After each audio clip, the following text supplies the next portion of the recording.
All right, it's doing its thing, preparing to Okay. stream. So it should come on in a second.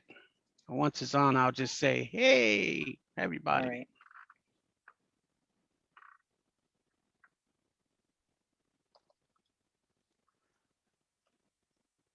Hey, everybody. Welcome to the Victorious Radio Show. God bless you all. Today I have a special guest all the way from New Jersey. All the way from New Jersey. All the way from the next state. I've had people here from California, Chicago, etc. But this she's my sister, but she's also a pastor, Ruthy Rodriguez, and she's been involved with music, I think, for a very long time. But I'm going to let Yeah. her introduce herself and give a little synopsis for those people that may not know who she is. Go ahead, Ruthy. Well, first I have to say, Mo, thank you, Boss Records, for this. I'm feeling a little bit fabulous. Like, I should be fancy now with an interview, but thank you for having us. So Right. anyhow, like Pastor Mo said, my name is Pastor Ruthy Rodriguez, and I serve as associate pastor of a church, an awesome church in Jersey City called the Tabernacle. And my parents are the senior pastors. I've been serving there now as associate pastor since 2014 and probably sometime before that. In terms of music, I am an avid lover of all things music. So I play a couple of instruments. I love music. I listen to music. I write music. I produce music. I'm not saying I'm amazing, but I think I'm contributing a little bit to that dialogue. So yeah, that's a little bit of who I am. Okay. All right. You really condensed that, really, really condensed. So we're gonna dive into interviewing you and who you are and Yeah. things you do. So the first question I always ask everyone is when they started in music. So So when did you start? So the cool thing is, my mom she studied organ for 10 years. So, Organ. right. Like everybody thinks like, Okay. wow, your mom played organ. And so Okay. she read like right hand, left hand, the pedal, the volume, and on the right foot, and then the bass on the left. And so when my sister and I were younger, she was the first teacher that I had. So she taught me like if you're a keyboardist and you're out there or you're a pianist, you're out there like the 1-4-5 progression, like C major, the F major, the G major. My mom was actually my first teacher, taught me my first major scale. And so I'm talking about, I How don't know, old were you? four, I would say four. Yeah, Wow, four or 4 years five. old. Yeah. Wow. Got my first guitar from my grandmother when I was 5. And my first song, which I had Don't tell me your grandmother played guitar. Did she? no, what's Oh, funny is she didn't. She oh, didn't play okay. guitar, but for whatever reason, she knew to get me a guitar. And I remember that the first song I learned on the guitar, like, I don't want to get crucified for this, was not a Christian song. Yeah, The it's okay. the first song I played was, I don't know if you remember the song, it would go, Owner of a Lonely Heart. Oh Dun, yeah. dun, dun, Yeah. dun. So I picked up the bass line. I was like 4 or 5, and I was able to hear it and play it by ear. So I'm talking about, yeah, like 4 or 5 years old, I was already playing. Yeah. Wow. Yeah. And it just developed after that. It was such a passion. I'd see it in church. I'd watch Mm. drummers. My mom would say I would cry all the time because I wanted to be by the instruments. Um, I do have a funny story if you want to hear a funny story. Go right ahead. This is So, what this is all about. Funny stories. No, I'm just kidding. so, all right. So here's a funny story. So my church was La Iglesia Sinai in Newark, New Jersey. Huge church, a reformed looking church, beautiful, gorgeous church. And I remember that I would watch this guy play this black thing called a cowbell. And I love to see him like, and then, it had that perfect moment in the coritos that it come in, da, da, da, da, da, and then you hit the la Mm-mm. campana.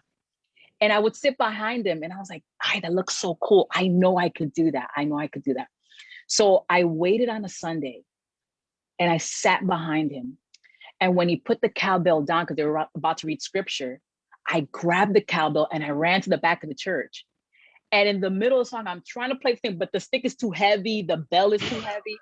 And all I know is that mandaron la policía, to confiscate the cowbell. But I've just always been passionate about music. Just I would Wow. cry, and I just loved it. That I don't know, it's just me. So you for those that don't know, the church she's talking about is primarily a Hispanic church, right? Oh yeah. And with Spanish music. Right. Um, I grew up with my mother in a similar type church. I go to an American church now, but I grew up in that environment, I should say. And I'm famous for remembering the 45-minute corito. Yeah. That's you're sweating and it's still going, and you're like, please stop, please Yeah, stop. yeah. And they keep going and going. But especially for percussionists who know what I'm talking about, you know, Exhausting, yeah, after that you need like a water bottle and just go outside to pretty get fresh much. air if it's too much heat in there. But yeah, those are things that I guess when you experience them at the time it's happening, you may not appreciate it. At the time you're going through the 45-minute corito, you're not really thinking about it. You're like, please stop. But as you grow and you get older, sometimes you look back and say, wow, I did some things that actually helped me musically, because you're doing something for 45 minutes straight. That's like, that's actually some serious training, what I'm Yeah, saying? and I think to add to that, I think that it also helps to develop your ear. I think that in our churches there really wasn't this thing called charts. Like Oh, it no. Yeah. there weren't charts, there wasn't rehearsals, there wasn't things like, all right, so we're going to be playing an F major and we're going to be in 3/4. Like that didn't exist. It was literally you would walk in on a Sunday and the singer would be like, esta noche no vamos a gozar, cymbals, keyboards like ding, ding, ding, ding, ding, ding, ding, ding, ding, ding, ding, buscando el tono, You're and taking then me back. You're watching. taking me back. Go ahead. And so I think that it's what we looked at as, like, I had this conversation once when I went to Florida because I ended up moving to Florida um, Oh, for an really? internship. Yeah, I was in Okay. Florida. Let me see. I moved to Florida like 1998, 99. It was because I was going to do an internship. Well, I guess I should add this. I study communications. And so I wanted to be on TV. I wanted to do like news broadcasting. So I ended up getting an internship at I should hire CBS. you to help me with this show. So, I'm just kidding. Yo no cobro mucho, yo no cobro mucho. Okay, go ahead. So ahead. So what happened? You moved over there So I remember and going to, yeah, I ended up moving to Orlando to work in and do an internship in TV.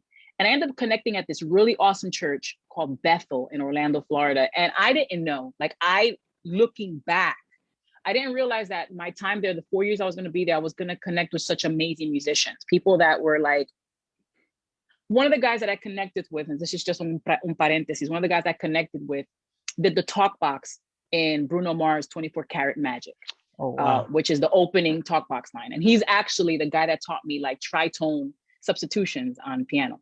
All that to say that I can remember having conversations back then where when we look back at our traditions in the traditional church, we kind of looked at it as disorganized.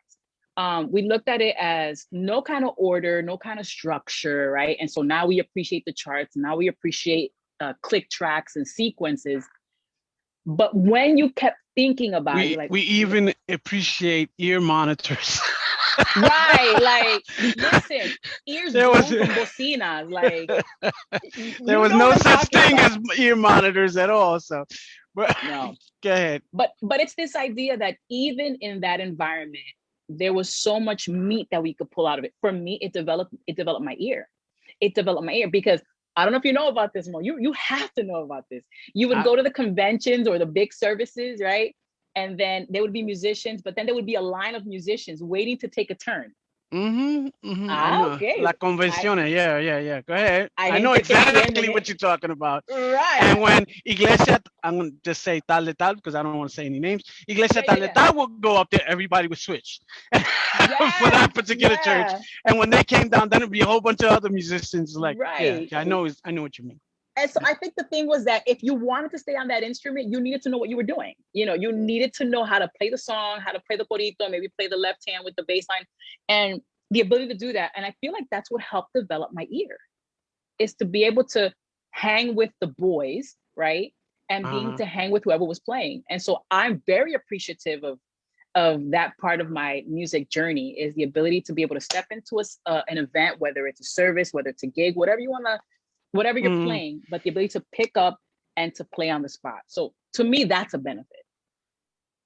Well, I'm going to say that's also a gift too, Yeah, because there's some people that have tried to do that, and they study, they really study, and they may get, I'm gonna say, 60% of it, like, notes wise, etc., reading charts and everything. But when it comes to improvisational, using yeah, your ear right. is something that you really have to, I don't know how to put it, grow into, in a sense. Yeah, it's not You easy. know, I think it's that not it easy to has, build up that knowledge. yeah, it's not. I would equate it to, for instance, like for what me is easy to play by ear is the challenge that I have in, let's say, reading charts. My sister, on the other hand, which a lot of people know her from when she was with True Destiny and traveling as a vocalist for different artists, she is probably not as her ears probably not as fine tuned as mine for picking things up. But man, when it comes to reading charts or reading like music notation, she's quick. It's a And good so I think sight reader, right?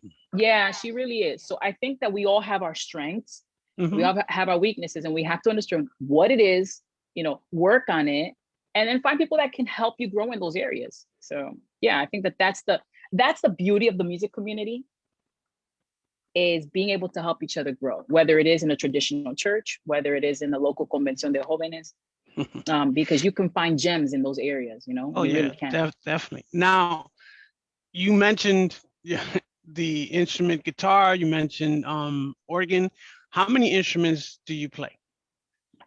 Okay, so I would have to list them, right? I will list them. It's easier. Like I Let's play let's keys. start with stringed instruments. How's that? Okay, stringed instruments. I play some guitar. I play bass for some time. I actually played bass for a while for a rapper. Believe it or not, whenever he would play That locally, surprised me. That surprised me. You played yeah, for a I would rapper, play but go bass. ahead. So had the whole rapper vibe and stuff. That was fun. But play bass, play guitar, keys. Played flute in high school. A little bit of Oh, time. flute. Okay. Yeah, I think really for me was that anything I had a chance to try, I was able to produce some kind of sound, if that makes any sense. Okay. So But I was a so jack. any other wind instruments? I mean, I've tried clarinet. I wasn't any good at it. I've tried trumpet. Wasn't like I've tried trombone. Like I said, I'm able to produce sound. But if we're talking about instruments that I would be comfortable playing in, Right. I would say keys and bass. Guitar, I don't have the stamina for bar chords. So Okay. I'm a jack of all trades, master of none. Yeah, that's me. Well, there's some people I know in New York would beg to differ and say that Oh my you're gosh. a very renowned musician according to them. So, Give me their names so I can call uh, them liars. No, no, but no. Thank you. I know you've been well, continue with from where the campaña is, from that age going this way. Yeah. What else you experience in your journey as far as learning music and all of that? Go ahead. Yeah, I think what first started as playing in church,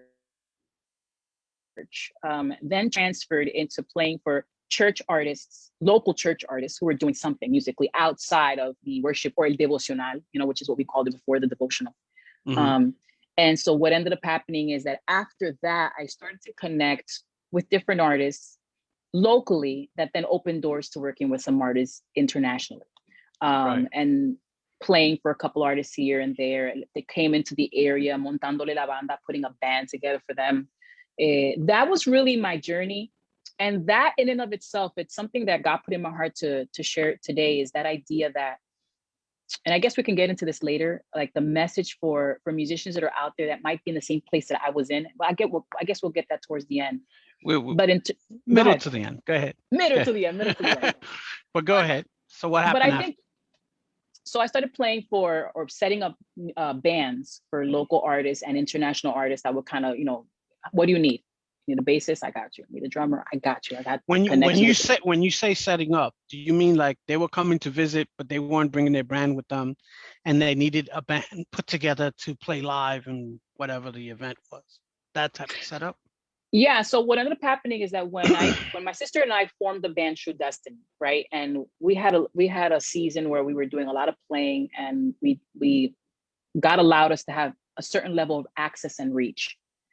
But more than radio play, more than fame or notoriety, which it's not what you're looking for, but it is part of the territory. People get to know you and all of that. What we ended up being was more of a platform. True Destiny became more so of a resource band and then a platform for musicians. So like exactly what you said. So let's say if XYZ artist is coming in from Miami or Puerto Rico, they didn't have the budget to bring their bands. They'd say, okay, Ruthy, we're bringing such and such here. Can you get them a 4-piece band with some BGBs? Got it. And so my job was to get the charts and get the music, prepare the band here. Artist comes in, we rehearse, and then we do what we need to do locally. And I did that for a while.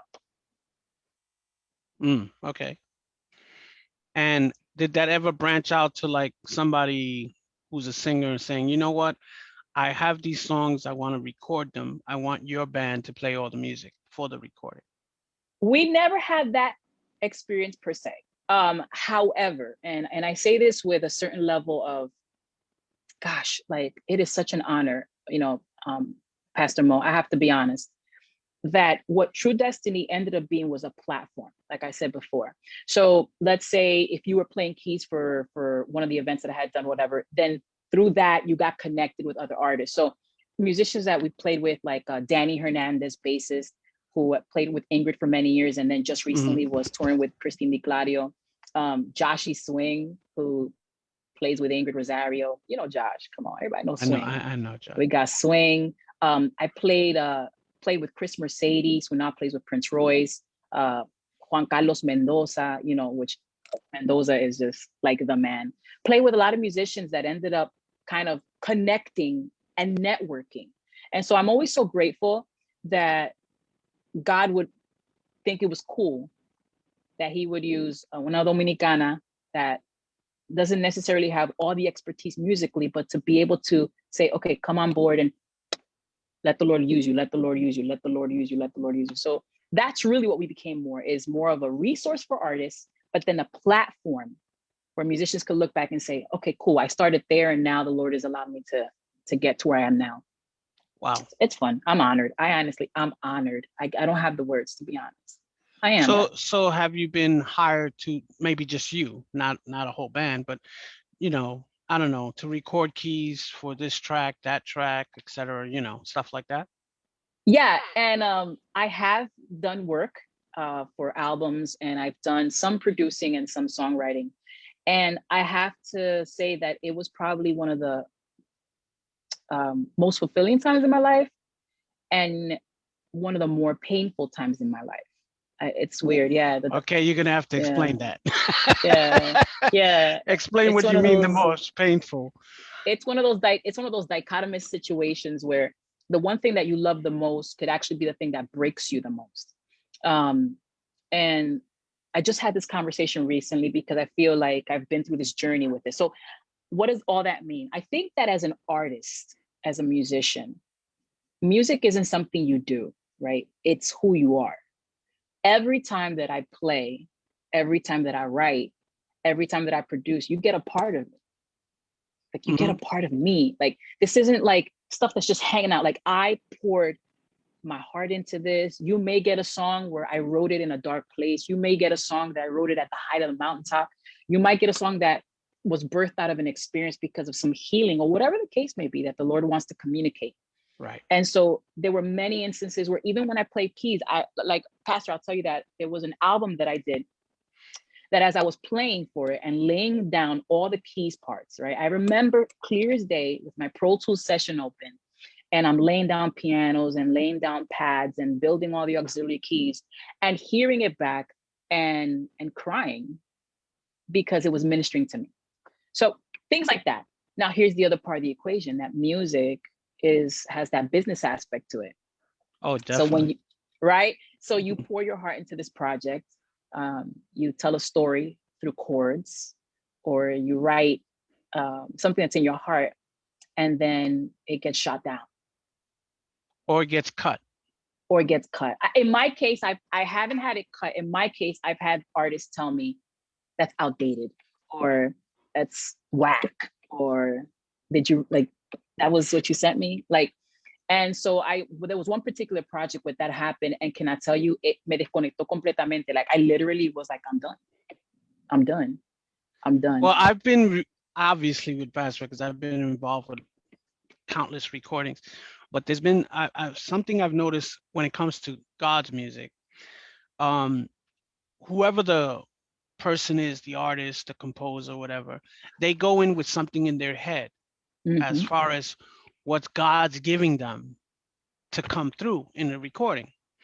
And sometimes, right, while you while you're in this mix, it's almost like while you're cooking, se cae un poquito más sal into the into the mix or something, and it's Yeah. not exactly what the guy or What they were girl envisioning. what they were envisioning, right? Right. But I believe God has his hand in things, and Yeah. sometimes we as humans, we are overthink or over um how would I how would I put this?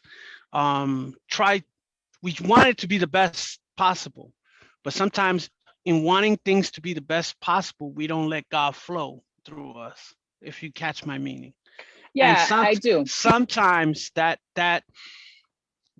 thing for perfection can be a hindrance in a way. It's Yeah. great to be perfect and everything, but I've seen recordings of heard recordings and actually been part of the process where at the end of the day, um, the person singing, whoever was the composer, doesn't like what came out, and then 2 weeks later, you know, he or she is trying to change whatever the track is, right?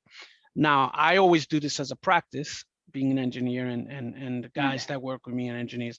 I don't throw nothing away. I'll Smart. just I'll just say take that track and put it in the save folder. We'll do another track to the person likes what they want to hear. But in the mix down sections or the mastering sessions, sometimes I'll bring that old track back. Right. They'll say something's missing or something like that. I said, well, you know what? Bring that track that we saved, put it back in, and then play it again, and they play. He goes, that's it, and it was the same thing that the person didn't like. The same thing the person didn't like, but yet Right. now it's perfect. So God is interesting in that manner that I've seen that happen time and time again, and a recording project is almost a living entity. Oh, absolutely. It's your baby. Yeah, so Absolutely. it's yeah, there's a lot of perfection and mechanical parts to it, but it's almost a living breathing thing because when Yeah. you get real good musicians, they throw the, like you were saying, a piece of themselves Sure. into it, and when that happens, the vision or whatever that one person has now becomes a group thing, and now you have Yeah. all these different takes on the same thing. I mean, Yeah. everybody's trying to do what the person wants, but you can't help but throw a little bit of yourself into it. So, Yeah. But I think that that's the beauty of it. I think that if I were to do a project, even right now, like I'm a few days away from my own birthday, right? So oh, happy birthday. yes, my birthday's coming up. So if anybody wants to give me a gift, go ahead and comment below. No, but like all jokes aside, I think that the You reality want to is put listen, favorite I'm creating. stores and sizes and everything down there? Yes, I'm just, comments. I'm just No, but I think the reality is this. Listen, the reality is whether it's, and I know that this is, well, let me ask you a question. Like, is yeah. this only directed to a Christian musicians? I would argue that probably not. This is Well, reaching anyone who's reaching anyone. I mean, the focus is Christian music because I right. believe Christian music was, in my opinion, made to reach the world. Um, so, and Vast Records' vision is Right. to do the same, bring ministry through music. But we've hired, I don't know, I could not count how many I want to call secular musicians to play in recording sessions, and I've seen Christian music change the focus of a secular musician like that. Yeah. Like they never put God and music together in that sense. You know what I'm saying? Right. They always thought Christian music was like, and I'm not trying to not any church that does this, but like hallelujah, very monotone, slow Right. type of music. But Christian music has so many different varieties, you know, when they finally realize that or experience that in a recording, some of them, this is Christian music? Like they ask me, like, I'm like, yeah, it's Christian music. I didn't know that Christian music could be reggae. I'm like, oh yeah, it could be reggae. You know, like it could be a whole bunch of salsa, merengue. Yeah, You know, it's a whole bunch of stuff. You know, and I would have to argue where you've been. Yeah, and right. I think that's a great point. But I'm also kind of thinking from the perspective that whether you're Christian or whether you're not, I think that still, as a musician, there should be a part of you that is in everything you do. Oh, definitely. It's like cooking with no heart. Like it doesn't taste the same. And I think that going back to the experience that I had with that experience that kind of broke me and I kind of walked away and said, I quit and I'm not, there was a part of that that Oh, has I didn't know you did to do with, that. That okay. oh yeah. It's like if you really look at my trajectory musically, and Mm, I don't have a long one, but if you look at my trajectory musically, there is a gap. And the gap came from a place of feeling not enough. It came from feeling like what I had been involved in was not enough, and feeling like even when God had given me the opportunity to share the altar, the stage with international artists and ministries, I felt like it wasn't enough. But I mm. also feel like the fact that I felt so broken when I was rejected musically was an issue of maturity. And I think that the argument of maturity is still one that we need to have with musicians, because you really can close the doors if you're not mature to understand that this is not necessarily all about, oh, great job, great chords. Sometimes you have to hear, say, the idea was awesome, but it's not what works for this season. That was amazing, but all those chops don't work for this album. Thanks for the fact that you know how to do every single fill in the book, but it doesn't work with what we're doing. You have to be able to speak the language and contribute to the dialogue in a way that's productive. If you can't, that's okay. Be Being confident in who being you are. being a musician that is out there doing things, you have to have a tough skin. Oh yeah, absolutely. I didn't You have one. you have to have a tough skin. You have to Yeah. be ready for criticism. Yeah. Not everybody sees things the way you see them, and Right. what may be right for you may not be right for the other musician or whoever it is. I've dealt with some people that, they wanted to stick to a certain thing, and for them, that's their world. That's perfect for them. But you bring them in another environment, they're totally out of there, like a Out fish of the out of element. water. Yeah, they're a Right. fish out of water, Right. But it's hard when you're not ready for criticism and it comes, out of left field. Yeah. I remember back in the day when me and my brother used to record our own albums in a band that we had for like 20 something years, and we did a couple of records, and there was always this thing when we recorded records, we were like, you know what, we want to show our variety. We want to play, a rock song, we want to play a corito song, we want to play, all these different genres we Right. wanted to express ourselves in. And then, I get and I have nothing against ministers because I'm a minister myself, but some ministers come, oh, why, they only wanted the corito one. In other words, they wanted a whole album of corritos. They didn't want, Right. nothing else. Why did you do this or do that? And they didn't catch the what we were trying to do, like the Yeah. variety, show what we could do musically. Meanwhile, we run into somebody else who's a musician, like, I love the variety and da da da. Da. So it depends on the perspective of the person that's listening. That's what I'm trying to Yeah. get at. Yeah. So after this, how did you get back into it? After That's a you said, really good question. That's a really good question. And believe it or not, this just happened recently. And that's why I feel like I've always tried to figure out, like, what can I contribute to the conversation of music at this stage in my life?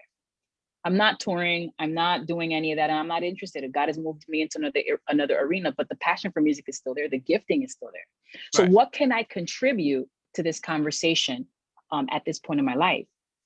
And I think it's the fact that even if you've stepped into other ministries, even if you've stepped into some other things, even if you've now have a family and you don't have the freedom to sit in the studio, you get inspiration. Listen, there were times that I would get inspiration at midnight or at 1 o'clock in the morning, and I'm sitting and I wake up and I start tracking. I don't necessarily do that anymore because I'm busy either sermon prepping or preparing a study or whatever the case may be.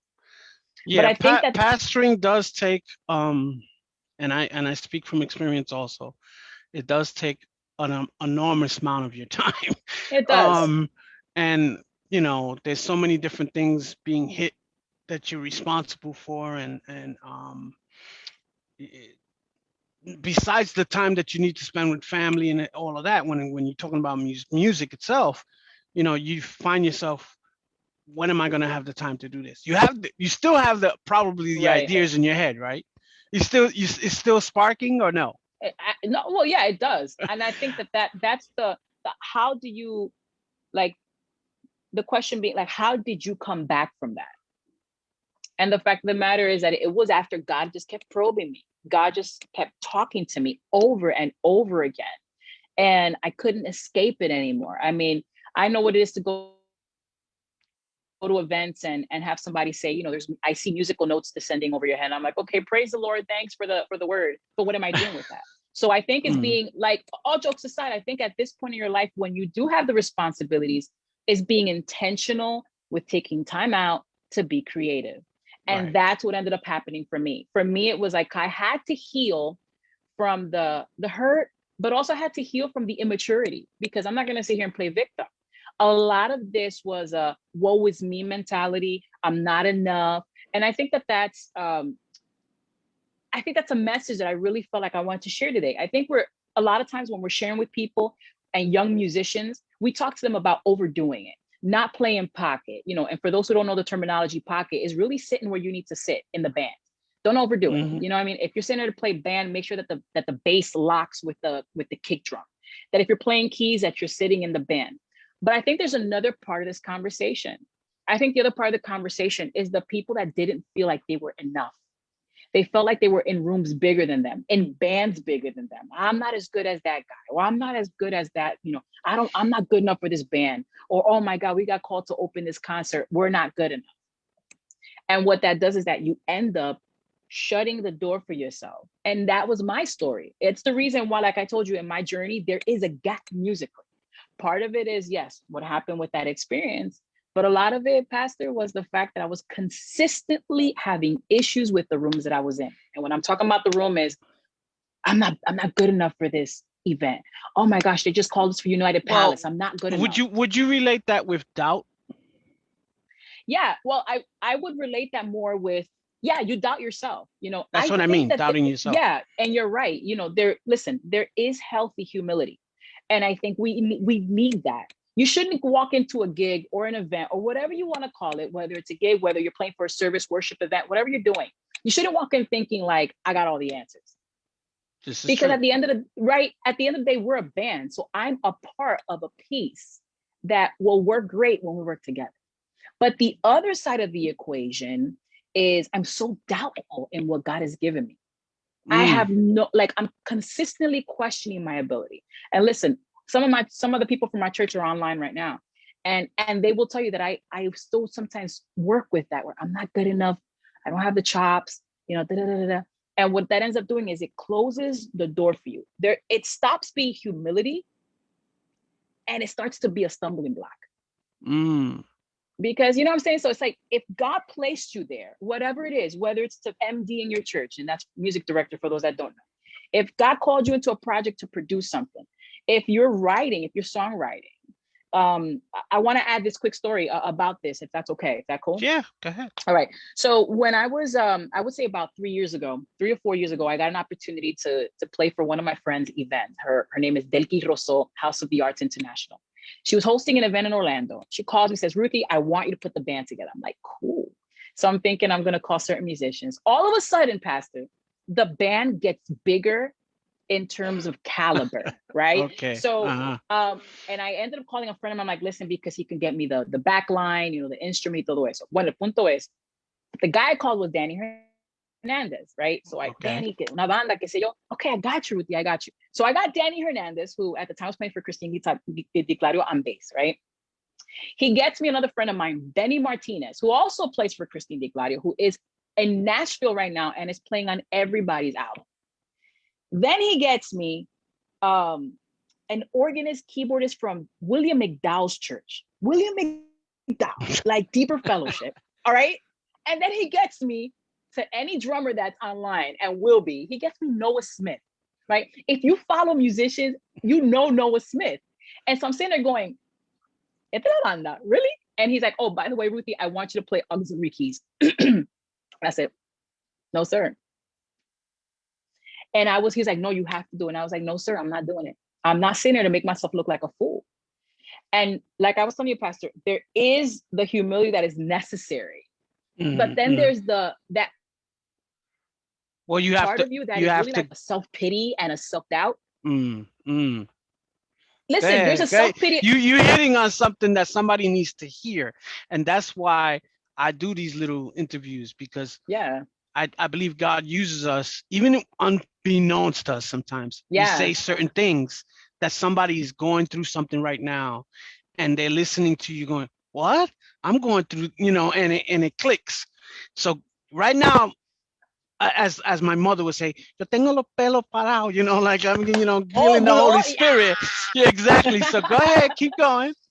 So like, I knew it too, man. I said, I know somebody needs to hear this. So I'm gonna take just a couple more minutes on this, because I think we're hitting something here. Okay. So Andrew Womack, which is a teacher of scripture, he said something one time that blew my mind. He said, pride, right? Or selfishness.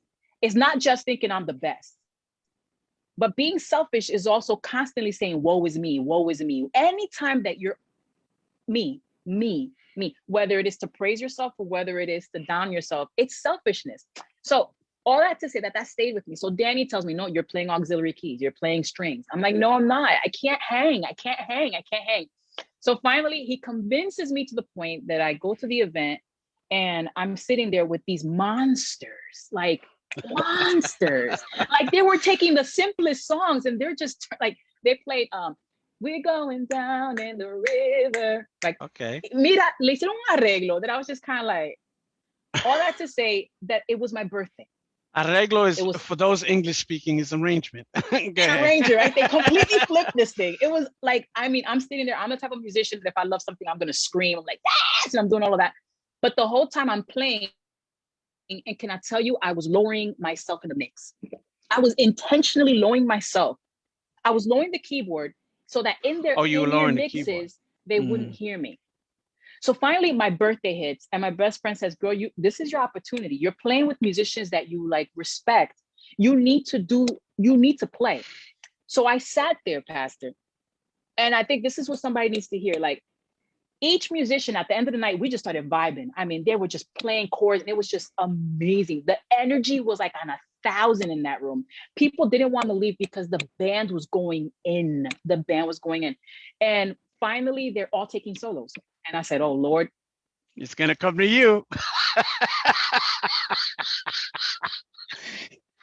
So, right? So, like, it's like, coming to you as it's going around. They're going to go, now. Like, and I knew it was coming, right? And you know what I did, Pastor? You got to use what you have. Of course. You got to use it. I'm not a soloist. I'm not going to sit there and blah, blah, blah, blah. That's not me. It's never been me. But one thing I can do, I can play chords. And I got some tritone substitutions that I could throw in there, right? So what did I do? I did what I knew to do. I had to put aside my own insecurities. Mm-hmm. I had to put aside my own fears that at this point wasn't even about being humble. It was a stumbling block. And can I tell you that one of the best birthdays that I had was that night. Wow. We played, honestly, I think I still have the video. We played for about 25 minutes and it was just like changes after changes. And when it was my turn, I didn't solo because it's not in my bag of tricks. It's not what I developed, but I gave what I knew. And when I did, it felt good to be able to contribute to the conversation. And so I guess what I'm saying is, like, as a musician, okay, so you don't have the feels that somebody else does, right? But you can still contribute to the conversation. If you're in that room, you've got something to give. Of course. It's a mix of each person's what they have, right. They give, everybody, we're not talking levels here, oh, this person's this caliber. If everybody's truly playing from the heart and letting it out, it comes straight through. because Sure. music is a universal language. You Right. know, Yeah. a The person could best be language. a person could be there from Japan, don't speak a lick of English, but he'll know what you're playing. Yeah. You know what I'm saying? Yeah. They'll So feel it. so so yeah. That being said, and I'm not gonna mention your name, and he knows who I'm talking about. Young trumpet player Okay. coming up. I do a thing called a Latin showcase. I was doing it every year. For a few years, we stopped because of certain things, deaths in the family, etc. I'm sorry. Which is that, it's life, Yeah. and we do it usually on, this is the day God gave me, so we do it on Black Friday, Okay. Hey, cool. and where most people don't have to work, right? And I said, go do your shopping and whatever, and then come, and we're gonna jam. And I have all these musicians come, and I provide food and all this other stuff, and get a venue, and we all jam. And this young trumpet player that I know, who I've used a couple of times, says to me, like he pulls me to the side. He says, you know, he sees some heavy musicians in the room. So he pulls me to the side. He goes, "You want me to play with them?" And, and I'm like, "Yeah. What's It's wrong with real. that?" And It's real. I could see the fear in his Yes. face. Yeah. I says, "Listen, don't let them." I said, "Don't let them bother you. If they bother you, I'll smack them up." I told like it's no big deal, like don't worry about it. Um, and he says, "I don't know," just like you said, and that's why it came to mind. He said, um, "I don't know if I'm not good enough." He said, what was his words? "I don't know if I can jive with them," Yeah. If something I can like that. hang. Yeah. If and I said, "Don't go by charts. This is more of an improvisational thing. So I've seen you play some real heavy stuff when it coming from inside. Just let it out. Let go. This is what this night is about. This is not a night of where, we have to do this song in a particular way. We're gonna play some songs that people know. We're gonna just mix it up and do it any different way we want. Right. Um, so don't stick to your what you know as far as rules. Let yourself flow, you know. Right. And that was what I told him. And there was another trumpet player in the room who's more experienced than him, and even he uh, spoke to him, you know, and he said, "Listen, I'm going to play something, and you don't have to play exactly what I play. Play it the way you would play it." There it is. That's what he told Yeah. him. Play it the same Yeah. thing, but play it the way you would play. Because it was a Right. song where they do solos each instrument. And it was a jazz Yeah. song, so it was mostly brass. And he says, "I want to do my part, but then you come in and you play the same section It's of the good. song, but I want you to do it the way you." And he rocked it. He rocked it. And then él se puso después, afterwards, he sat down because some other people playing. I could see the tears in his eyes. Like he really felt like, oh my God, did I just do that? And sometimes we hold ourselves back. Yeah. Sometimes the Yeah. fear and all of that holds us back. God doesn't want that. God wants us to be No. free, you know, Yeah. in everything in that aspect, especially with music. I'm Absolutely. all for, worshiping God with your instrument, So Hmm. I fully get what you're saying. And I'm hoping whoever's listening, who needed to hear that, because I know that was something somebody needed to hear. But getting back to your story. Yeah. So you got through this, All right. and I'm gonna say something that I learned recently.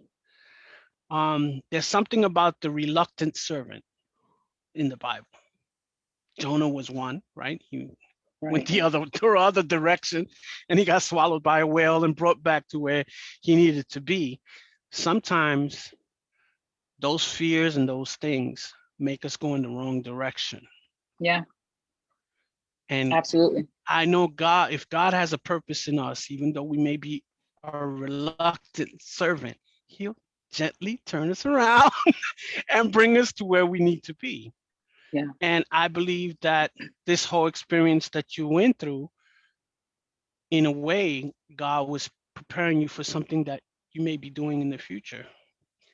Yeah, I actually believe that. I believe that more now than I did before. I think that this journey that God has me of waiting for my yes, because you're right. You know, God wants us to fulfill the destiny that He has prepared for us. He wants us to walk in the greater purpose of the kingdom and to do our part, my assignment in this process. But without a yes, there's not much He can do, not because He's limited, but I limit Him with my no. So I think that it has taken me up to this point to finally say, like, just accepting this invitation to talk about music. Oh, And stop. no, I'm so serious. Like, my best friend can tell you, which it's offensive to call her best friend. She's a sister, but my family knows. They know that just accepting this invitation is me saying, okay, I'm ready to do what God has called me to do. And when it comes to music, it may not look like what I did with whoever I was doing music with in the past, but it's a new journey. And so I think that that's the first part, is to the turnaround, the saying, you know what, I'm going to put away the fears. I'm going to go ahead and say, okay, I'm not that musician, but He made me this musician. And Right. I'm going to go ahead and work with what God has given me and give my very best and put aside the fears. And if I'm going to cry, I'm going to play and then I'll cry later. Like, let's get the job done. And so, like, let's talk logistic, or let's talk practical. Let's talk practical, because to be quite honest with you, I don't want to be so spiritual that someone can't look at this and say, okay, well, let me take like step one, step two, Right, step right, three. right. So one of the Don't things that start I've don't start preaching a sermon. We don't preach here. We no, just like, talk. all jokes, no, we're just But talking. And you know what I'm yeah, saying? And I want people to walk away with practical tips yeah, for a musician that at one season felt not enough, but still feels the pull creatively. And, you know, we're not talking church. We're literally talking about artistry. One of the things that I just, like I told you, I'm being intentional. When I get inspiration, I stop and I track. I stop and I pull out my iPhone and I record a voice note. I stop and I take the guitar, whatever I have, let's go. So I don't think it's waiting for the record deal, you know, or waiting oh for no, no, somebody. no. No, I say Hmm. get to work with what God gave you. If you have an opportunity to teach, do it. If you have a chance to kind of share your experience so that someone can grow and not learn from your mistakes, do it. My walk has been, what can I contribute to the conversation in 2021? You know, I'm not going to sit here and talk about True Destiny when that's been done for how many years. We praise God for that season. There were some lessons learned. Thank you, Lord, for that. Can we revamp some of the songs? People ask me all the time, are y'all going to come back together? Are y'all going to redo the songs? And I'm like, maybe, maybe not. But the greater conversation is, what can I contribute now where I'm at? Right. And so I Now think that that's it. Yeah. at the church you're at, um, Mm-hmm. I know you're an associate pastor there. But are you also the worship leader, or is somebody else the worship No, I'm not the worship leader. Somebody else is actually the leader of the ministry. I play keys in church, leader? Hmm. and you know, I help with some vocal arrangements when we do it. But that's what I do. My job right now in terms of the worship team is to play keys. That's what I'm doing right now. Did I do it before? Yeah, but that's really my contribution now. On top of that, our church actually has an arts academy. Oh So wow. yeah, so in 2012, I founded the Arts Academy. And so we teach piano, we teach drums, guitar.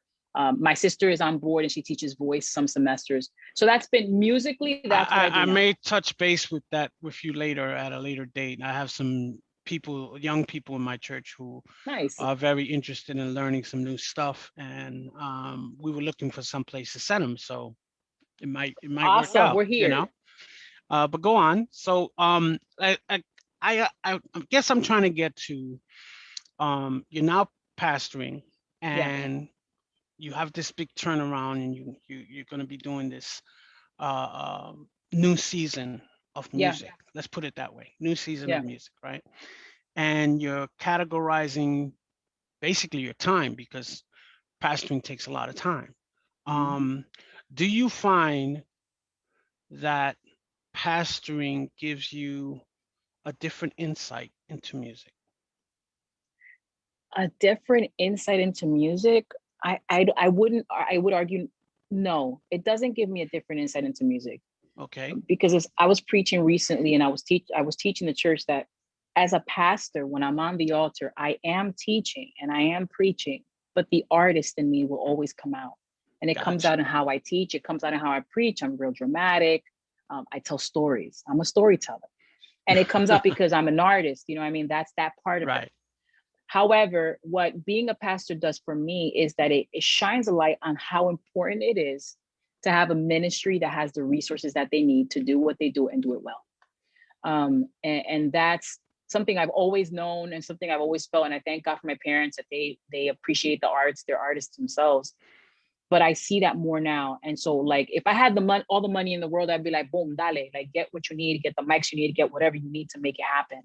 Because I want to make sure that I give you the right tools to do what you're called to do and to be able to train others in the process. Right. But that's really what it does for me. But I'm still an artist.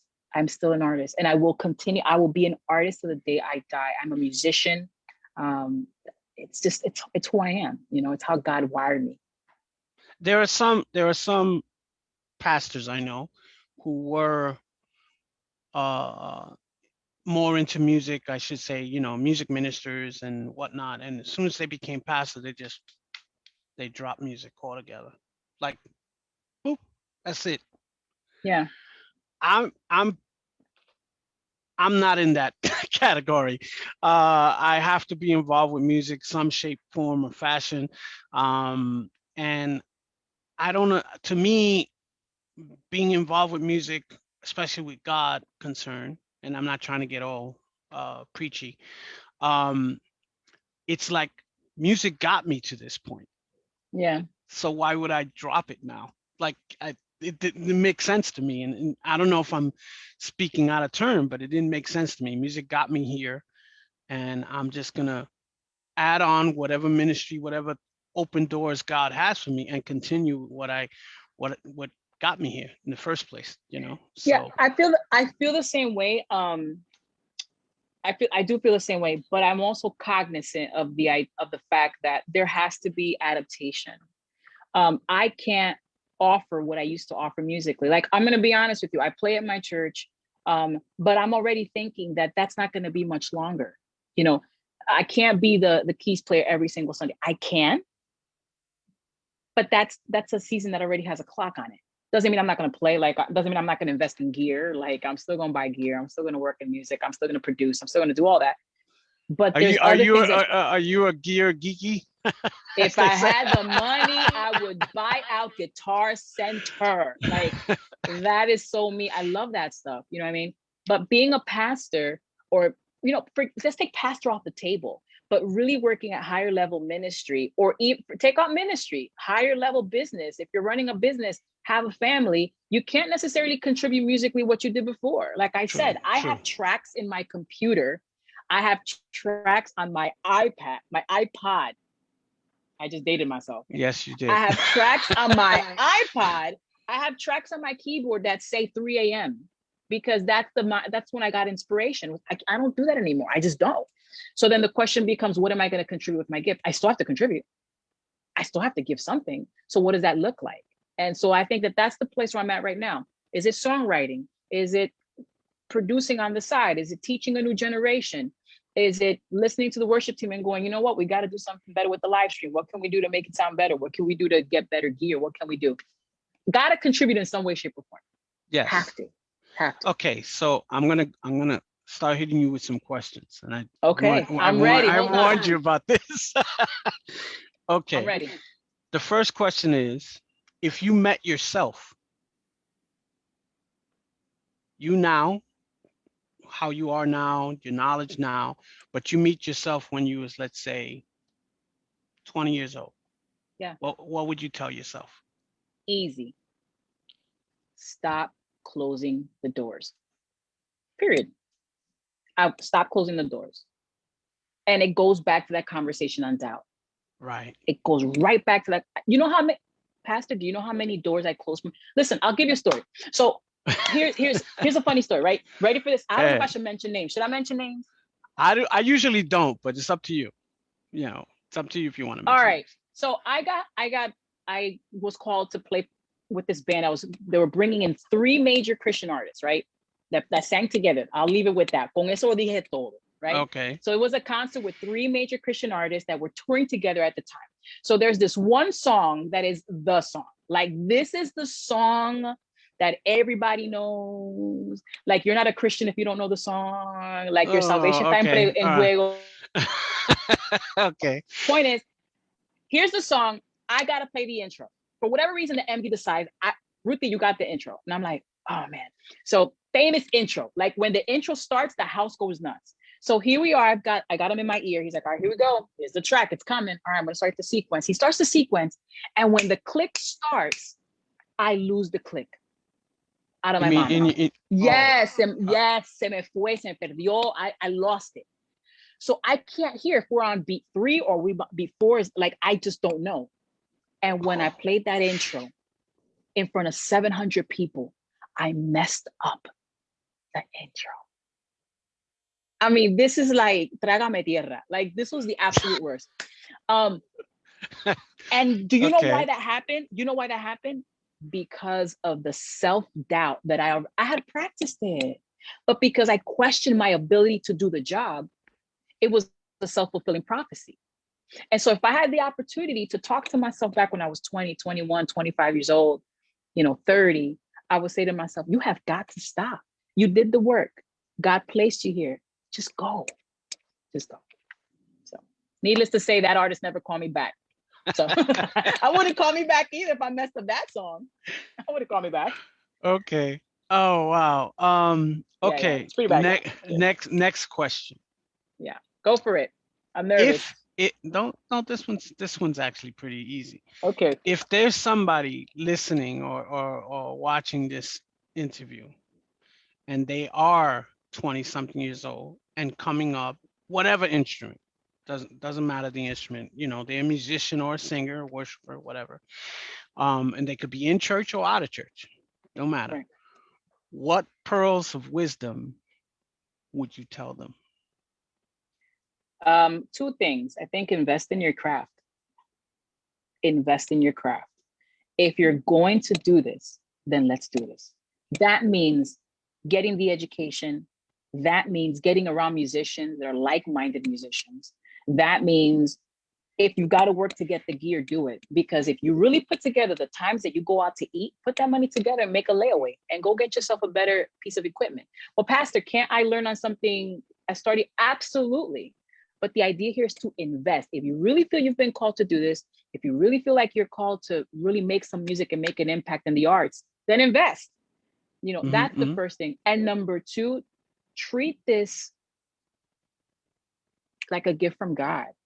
I think that's the big one. Like, listen, whether you are looking to be the next elevation worship, or whether you're just interested in doing this on your alone time and your prayer time, or whether you're interested in something else, at the end of the day, if I recognize who gave me the gifts, then I'll treat it as such. Like, tú me entiendes? Like, Oh yeah, I understand you fully, but I just want the people that yeah, see this interview to also understand.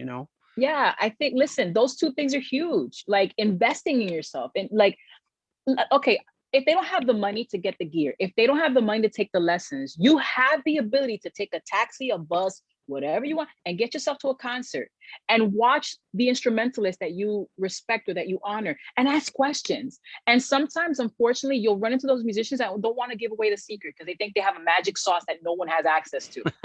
That's fine. If they don't want to give you how to do tritones, that's fine. If they don't want to tell you what gear they use or what, at this point, the software that they use for that's fine. But keep doing the research. I didn't know this back then, or I didn't want to know this back then. I know this now. And now I ask lots of questions. What are you using? What are we, what's this main stage stuff? Okay, I want to try this. Ask questions and invest. And then know who gave you the gift and appreciate it and treat it as such. Okay, and then this question is pertaining to particular Christian music today. How you feel Christian music is today, in your perspective? Today's Christian music. I'm not talking about like you was talking about La Convención and all of that.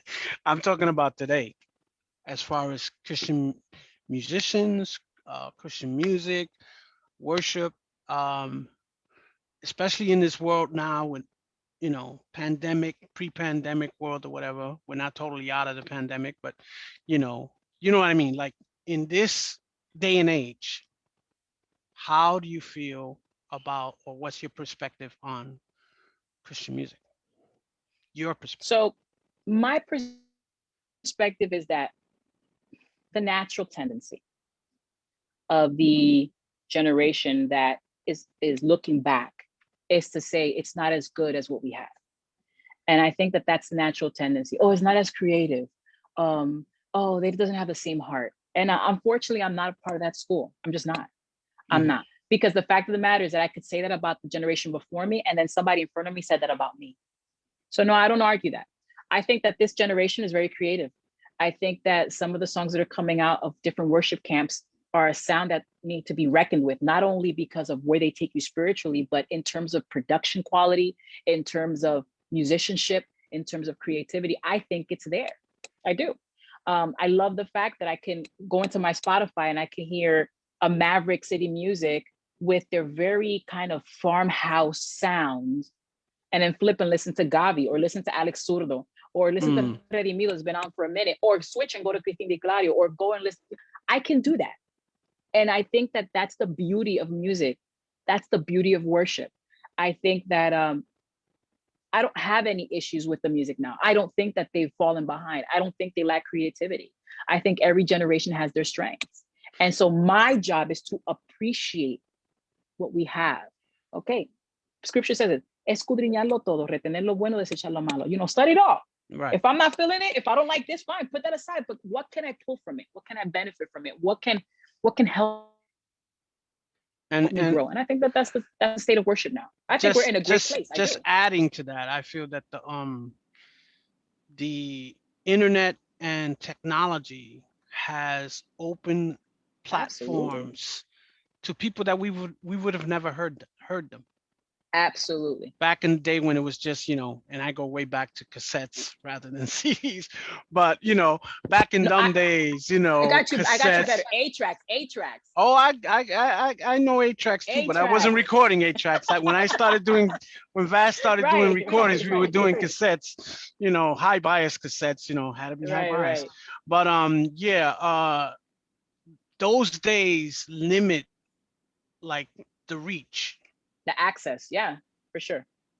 But today, with internet, with Spotify, as you mentioned, iTunes, and all these different avenues, technology wise, where the music can reach, you know, um, I have been honored to do some recordings with some people that, like, and I'm not going to throw out names, but some people that are very known, and they were back from the cassette days too, but now they're Okay. getting listened to in different countries because of distribution and this and that, and they're being heard on Spotify, they're being heard Right. in other countries that nobody ever heard them before. They don't know how old the band is or whatever, but they like the music, and then you hear responses Right. from those countries. Oh, we want you to come to wherever, Netherlands or wherever country. That's But awesome. I believe that God used technology to open that platform to Well, reach, yeah. let the music just travel in ways that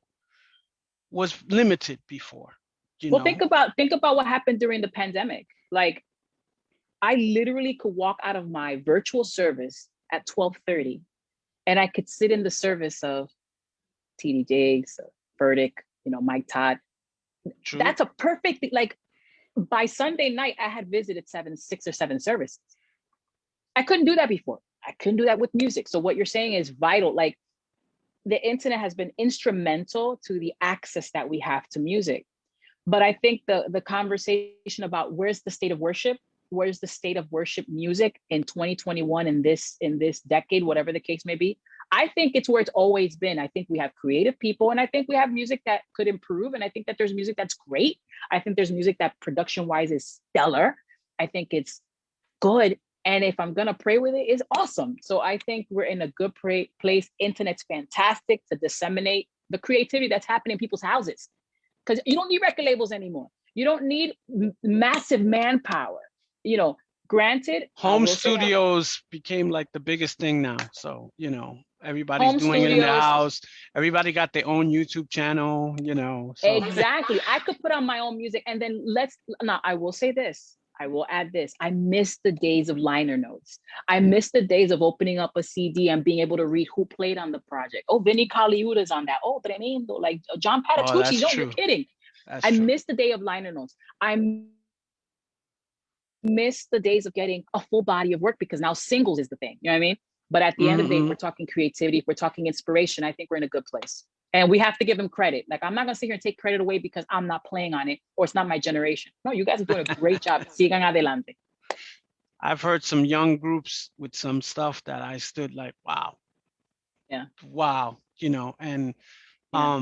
didn't even meet them, but just heard the song, Sure. um, and said that song has anointing. You Yeah. just comes across, and it's stuff that's some people would say, oh no, it's not. It's not today. It's not that doesn't match the music we had before. But as you And it were shouldn't. saying, before, if we go back to the 1600s, none of our music matches up to what they were doing in the Right. 1600s. So, but it's been a pleasure. We're Oh, coming almost to the end of the hour, and I want to give you at least this last 5 minutes to say to whoever you want a little message or yeah. shout out to whoever you want from your church. By the way, God bless your parents. I want to tell them God bless you. Dios le bendiga, hermano, if they're watching, and your sister, Yeah. praise God. Um, by the way, I see your little kids' pictures. They're so cute. But anyway, Oh, my niece when and they nephew. put Yeah, my niece and nephew. when they put them on Facebook. But anyway, I'm gonna let you have the last couple of minutes, and then we'll just close out. But go ahead, say what you want to anyone I you think want. I want to just use this chance to really thank the people that have just been instrumental in my growth as a musician. To the events in New York that we would do with True Destiny, and even when I played keys, the people who just gave us an opportunity. And I think that I'm just so grateful because each person, each ministry was a stepping stone that God allowed for my own personal growth and then what I'm able to give to others. So I'm grateful for them. I'm grateful for the trips. I'm grateful for the camaraderie. I'm grateful for the creativity. I am. But I think that the message, if I had to leave anything, is that I can't stay in that place of what I Used to be. did because Right. not there anymore. Yeah, not there anymore. And so I think that that's the message that I want to leave. The message that I want to leave is that there might be people out there that might be in the same place that I am, where you still have the inspiration, but you don't necessarily know if you have the determination, right? So I think it's about being able to be intentional with understanding that what you have is a gift. Figure out a way to put it to work. You don't have to hide it. You don't have to say that season is done. You don't have to take your guitar and put it in the closet. You don't have to say, "Wow, I haven't even my keys. Wow, like I use them as a butyl or I put books." Okay. No, no, no. Unearth it. Wow. Like I don't care how old you are. I don't care where you are in ministry or in your career walk.